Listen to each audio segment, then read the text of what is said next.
పాతపట్నం సంబంధించినట్టు చూస్తే పాతపట్నంలో వైఎస్ఆర్సీపీ పార్టీ నుంచి రెడ్డి శాంతి అక్కడి నుంచి కంటెస్ట్ చేస్తున్నారు. టీడీపీ నుంచి కలమట వెంకటరమణమూర్తి గతంలో కంటెస్ట్ చేశారు. ప్రస్తుతం రెడ్డి శాంతి మామిడి గోవిందరావు ఇక్కడి నుంచి కంటెస్ట్ చేస్తున్నారు.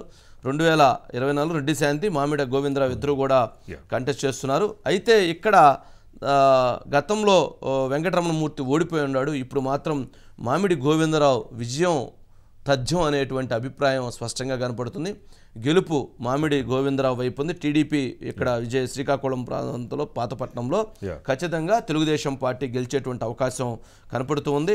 దీనికి సంబంధించి చూసినట్లయితే అక్కడ వారిద్దరి పాతపట్నంలో కూడా రెడ్డి శాంతి తూర్పు కాపు సామాజిక వర్గానికి చెందినటువంటి వాళ్ళు, గతంలో పనిచేసినటువంటి అక్కడ వెంకటరమణమూర్తి గాని తూర్పు కాపు, శత్రుచర్ల విజయరామరాజు గతంలో అక్కడ నుంచి చేశారు. ఆయన క్షత్రియ సామాజిక వర్గానికి చెందినటువంటి వారు. సరే, ఏదైనా కానీ ఇక్కడ కొంచెం రాజకీయంగా కొంత చాలా కీలకమైనటువంటి అంశాలు, చాలా కీలకమైనటువంటి పరిణామాలు కూడా ఉన్నటువంటి పరిస్థితి ఉన్నది. ఇప్పుడు ఈ విధంగా చూసినట్లయితే పాతపట్నము కాన్స్టిట్యున్సీలో మాత్రం చాలా ఎడ్జి మామిడి గోవిందరావు కనిపిస్తుంది అనేటువంటిది మనకి అందుతున్నటువంటి సమాచారం.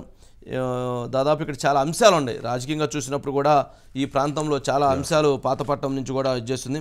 వైసీపీ నుంచి టీడీపీలోకి ఎక్కువ వలసలు వచ్చేసాయి. రెడ్డి శాంతి ఎవరికి అందుబాటులో ఉండరు అనేటువంటి అభిప్రాయం ఉంది. ప్రచారం కూడా అంత స్పీడ్గా వేగవంతంగా లేదు.